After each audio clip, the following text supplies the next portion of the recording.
How you doing today? Oh man, just got bit by my dog, but living my best life.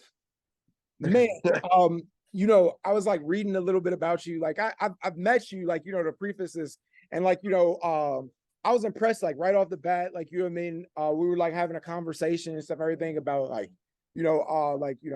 badass and like, just like, Rest in all the peace. work you're doing in the entertainment industry. And I was really impressed.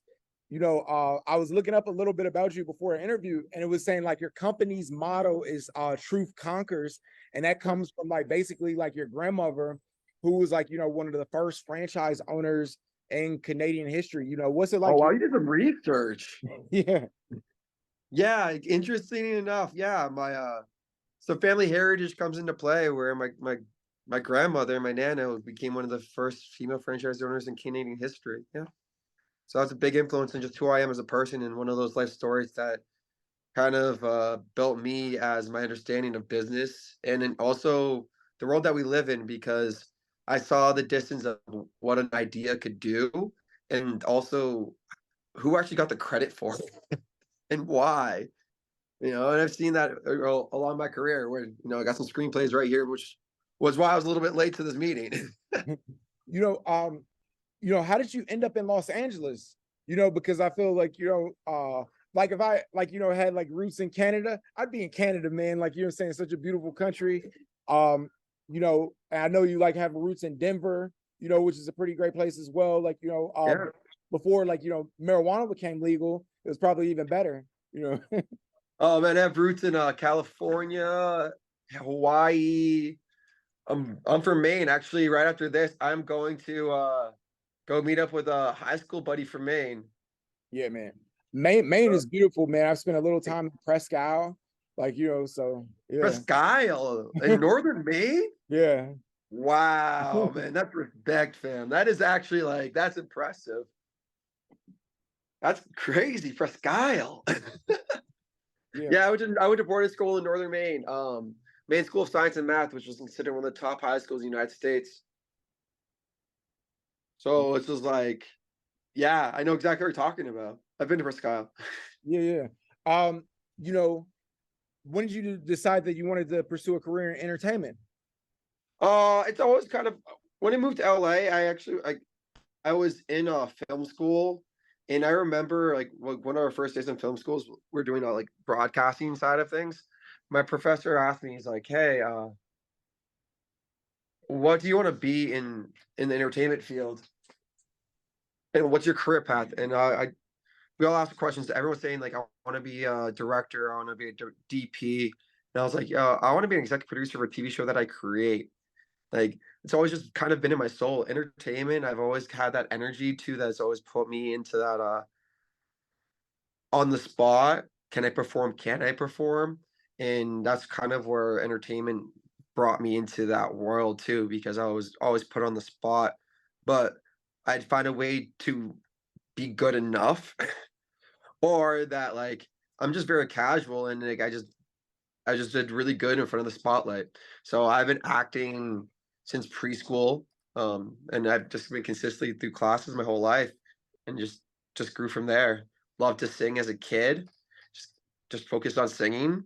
Somehow, just focusing on singing brought me to karaoke, brought me to doing covers. People heard me on the streets, recruited me into the studios. Like very organic processing of how I actually got into entertainment. And it wasn't because I was a part of like an entertainment family or it was because of that. It was just because I was a fan and I just enjoyed the craft and learning how to really hone my body. Man, and that was one of the things I like, took like right away from you. Like, because we were like talking about like, Tupac Shakur and like, just like the legacy of like, his music, because he had just gotten a star on the Walk of Fame, and we were talking about that. And you are affiliated with like, some really heavy hitting people in the music industry. And like It's unreal. I was surprised, to see you in Talib Kweli's comments, like like many Good. people and stuff, everything who have like, disagree with him. You've been publicly attacked. Can you talk about like how the interaction with you and Talib Kweli started? Well, first and foremost, when like you're saying, like I work with some heavy hitters. Blaqthoven taught me music production personally. So working with Blaqthoven was really giving me a inside view of the arts and the artist side of things. Tovin and Talib have a song together. Says, gosh, love ain't hard, but ain't easy. That I cover.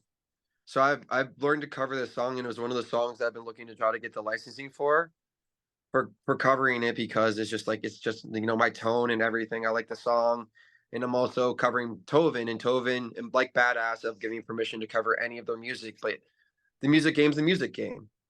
Because of that, and I how do you not know who he is from his Talib's musical influence?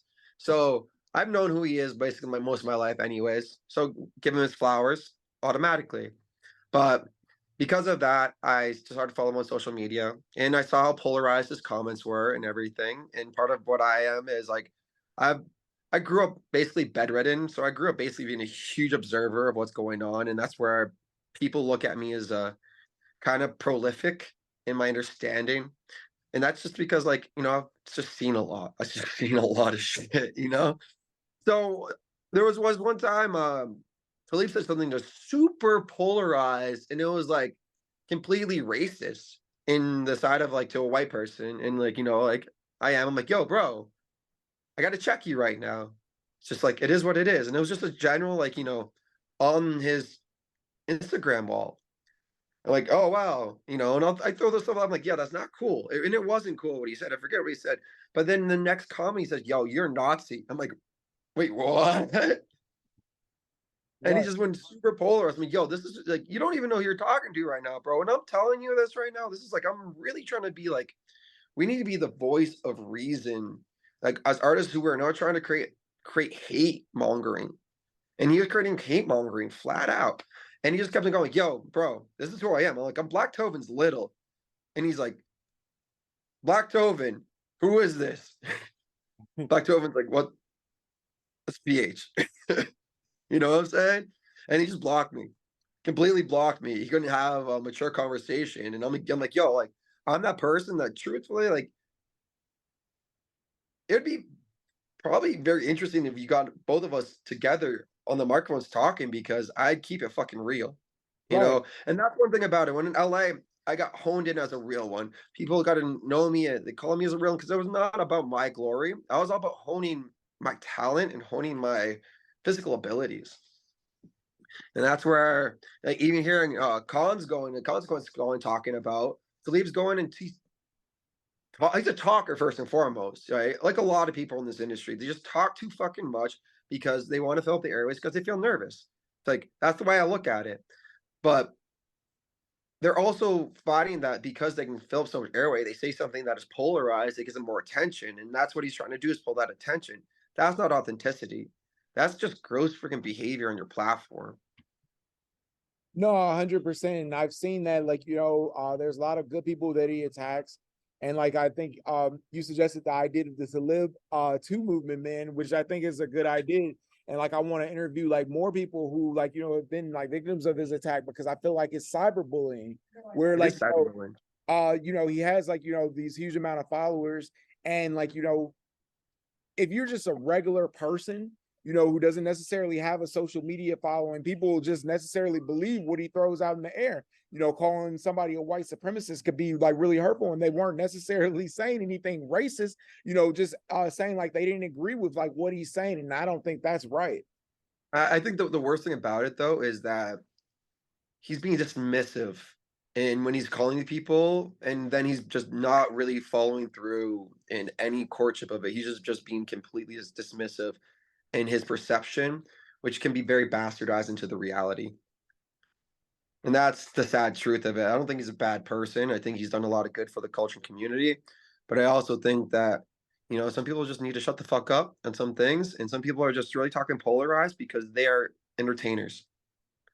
And he's showing that side of being an entertainer that is the gross neglect of the responsibility of an entertainer.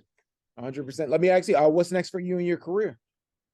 Right now I am in conversations for a feature film that I wrote to produce. It's called Johnny Zeitgeist, and it's about a story about the Old Town Good Samaritan. It's one of those stories that for me, I push this in the front of my slate because I met this person before he stopped a deranged gunman from murdering more police officers in downtown Old Town Arvada, where is a place that I happen to be living in right now. Okay. So it's a small world when it comes down to it, but this story shows you the power of media. Um, it shows you too the power of an individual. It's Johnny and I had this conversation where it's like being a hero and actually being authentic sadly is an uncelebrated reality in this day and age because more people put on masks and they try to act as they think an audience or fan base wants them to be, which all an audience and fan base wants you to be is authentic and truthful. And even my journey, because I deal with a lot of film commissioners and I've done a lot of avocations now in my career, um, and worked with like a lot of top people from the base level, right? And this is like just being an influence and a respected influence in the craft. What I've seen is that people get cut down because of this facade and they put on this persona of who they think they really are.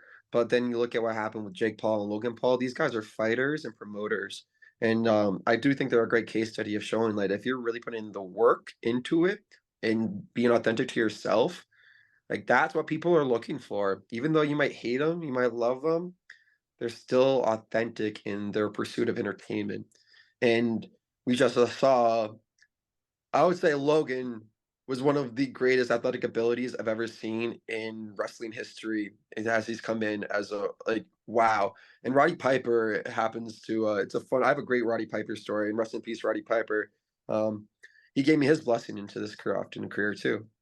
Wow. So like when I say this is like I've been on the cover of magazine cover with Bret Hart, Bret Him and Hart. So I know wrestling and it's really endeared and knowing these great stuntmen, watching Logan Paul and his brother, like congrats to those guys as entertainers too. You know what I'm saying? Right, right. But we need to stop this polarized friggin' fear mongering just so we can create these conversations. And this is one thing too that like as of yesterday, that whole Alabama brawl that happened, it's mind blowing to think of the media and the polarized media coming out of it because, like, sadly enough, it was somebody in self defense and a really gross behavior of some really ignorant people.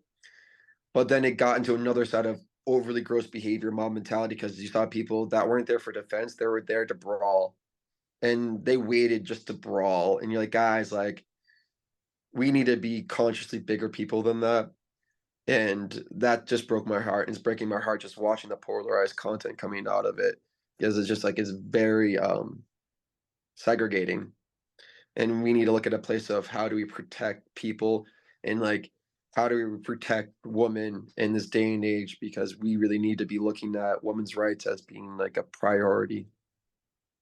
100%. I couldn't agree more. I think we live in an age like where so much content is polarizing, and it seems like there's always like a they against us, like mentality, like on certain platforms, and like how can we unify people and bring people together? That's the beauty of media and entertainment because it creates that conversation that's a middle ground of conversation, which happens to be somebody sacrificed as an artist. Someone's mental, spiritual sacrifice. Definitely. Patrick PH Hampton, man, thank you so much for your time. I really appreciate you. Of course, Ryan. Keep the good work up, man. And thank you for all the work you're doing on the strikes, bro. Like, I'm really appreciating it. Definitely. I appreciate you. One love, fam.